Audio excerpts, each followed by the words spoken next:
I thought it was going to be easy. I thought it was going to take a month. Starting a business is the hardest thing ever. Is this a mistake?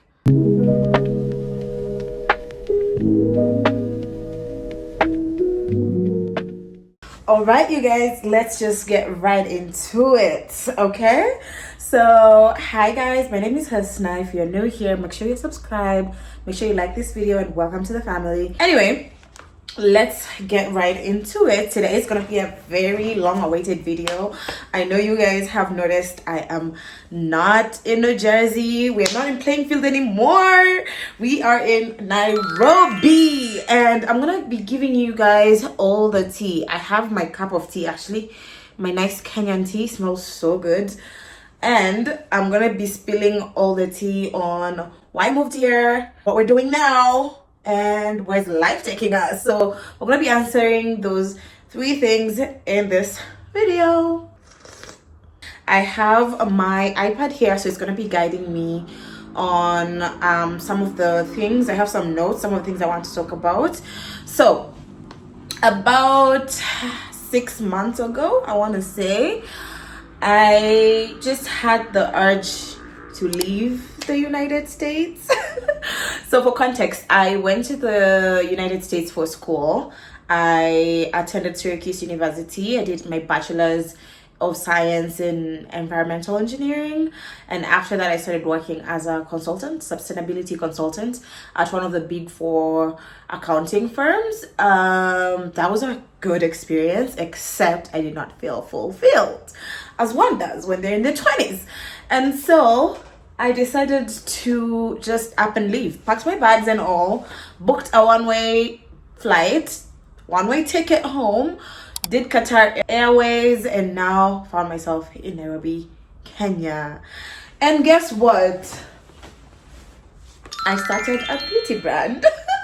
I'm so excited. Like, saying that sounds unreal. So I was like, what can we do in the beauty world? What can we do in the beauty world?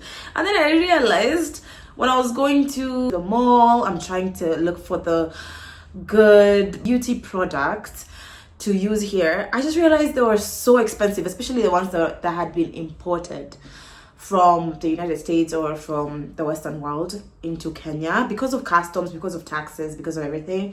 They were so expensive. Let me tell you, for context, the EOS body lotion that people love, I love the vanilla cashmere one. I also love the pistachio one. $9, not even $8 at Target. Tell me why that same lotion costs 3,300. 3,300, you heard me right, here in Kenya. And so I sat down and I was like, no way. So 3,300, let's do the math. I'm in my calculator app. 3,300 is about $26 for a lotion. $26 for a lotion. So I was like, And around the same time, I attended the Africa Soft Power Summit. It's summit that brings in different professionals, different founders, different CEOs, different African people who are doing something great here in Africa, to really talk about what's the future trajectory in Africa in terms of manufacturing, in terms of the beauty world, in terms of the creative world. And that was really inspiring. That was the beginning, actually, of me starting this beauty brand, okay? So at first I was like, okay, so what do we call it? I want to start a beauty brand. We're gonna focus on body care first, and then move slowly into skincare, and then move slowly into makeup as well, like in the future.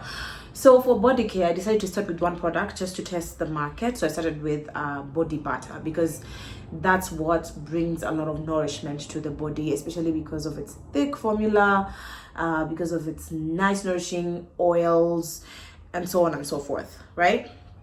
And so I decided to call my beauty brand Coco Atelier, after rounds and rounds and rounds of thoughts. But I wanted it to be called Coco because Coco just represents African melanin, just it just feels very African, like cocoa. Like if you think cocoa butter, you think of nice melanin rich skin, you think of cocoa pods being grown in Ghana, you think cocoa just, it's brown, it's African. So cocoa was a really key part of this brand, and then the next part of it, I wanted it to be cocoa something. So atelier, right? I was like, we want it to be premium, we want it to be luxury. So Cocoa Atelier sounds really nice and fancy.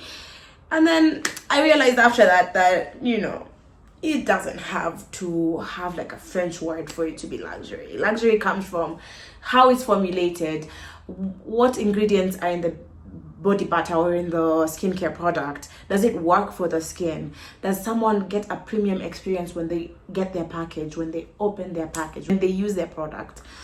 And so all that said and done, considered, I decided to call it Cocoaskn. And not skin as in SKIN, it's skin SKN, just to have that a little bit of like oomph to it. We are formulating, I'm doing contract manufacturing. What that means is we have a lab that is manufacturing for me, but the formula is all me. I come up with the formula, I say all the ingredients I want there to be, and then they figure out how they can manufacture that product for me. All the decisions behind the formulations I make. Okay, so how I want it to feel on the skin, how much, like, do we want aloe vera in the body butter to provide more moisture? So yeah, that's what we're doing with the lab here in Kenya, because I was really focused on manufacturing here in Kenya, providing people with opportunities as we grow into a big brand. We want to be employing people here in Kenya. We want the packaging to come from here in Kenya, and there has been a lot of like problems that are associated with that. It's not being like a straight line, an easy trajectory. It's been actually really challenging, because a lot of the things here in Kenya are not streamlined. I'm not gonna lie to you, but it's been a nice experience. It's been a good experience. Anyway, so let's talk about my product, the Cocoaskn body butter. I like to call it a body cream because it's nice and thick and really nourishing. What's in the formulation for Cocoaskn? For Cocoaskn, I decided to do cocoa butter, and I also decided to do shea butter, and all of those products or those raw materials, I decided to use something that is Africa based. So our shea butter is the Ugandan Nilotica shea butter. It's much softer. It's a much softer butter. It melts into your skin really nicely. And then cocoa butter is this firm butter from West Africa. It's really good for dry skin, especially if your elbows, your ankles are really ashy and dry. That's really good for your skin. We also decided, for me personally, I decided to do baobab oil. And baobab oil, because it has a lot of antioxidants, it has a lot of fatty acids like oleic and linoleic acid that are really good at protecting the skin moisture barrier.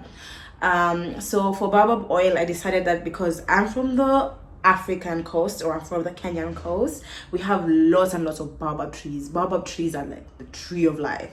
So baobab is really just a good cosmetic ingredient. And so I decided to add baobab oil in there, because in the future I'd like to work with the local women who do small scale production of baobab oil back at the coast, or back in Kitui, in Machakos. I know they're like women there who are really working hard with the production of baobab oils. The next thing we're going to talk about are some of the problems, girl. Some of the problems that come with starting a beauty brand here in Kenya. First, you have to find a reliable formulator. You have to find a good lab that is certified by KEBS, because you can't just be formulating in a lab that's dingy and everything. It has to be like standardized. It has to have all the levels of hygiene and cleanliness. So I found one here in Kenya that's really good. I'm working with the founder of the formulation lab. So it feels very legit. It feels very like they know what they're doing. You have to find someone that has great communication. Of course, I did not just start with one formulator and like stick with them. I started by interviewing or like calling asking to meet with them, seeing where their mind is at. If they are very money driven, I knew this is not gonna work for me. I needed someone who understood the vision of the brand. And so yeah, that's what we found, and I'm so excited we found that. But like, the problem that came with that, of course, was in finding the formulator themselves. There's a lot of people who call themselves formulators here in Kenya, but really they're not certified, or they're not really good at their job. Not sorry. Okay, the next problem was in finding packaging, and it's still an ongoing problem. Packaging here is a problem because a lot of the cosmetic packaging people or shops, they just stock really generic containers. So if you want a plastic container, it's just gonna look like the other person who started a beauty brand here in Kenya as well. Okay, it's gonna look like anything you can find anywhere else. There isn't a place that manufactures proprietary jars that I can use that can be uniquely Cocoaskns. Okay, so I'm gonna have to, if I really want to do the full manufacturing here in Kenya and not import from China, then I'm gonna have to just work with what we have.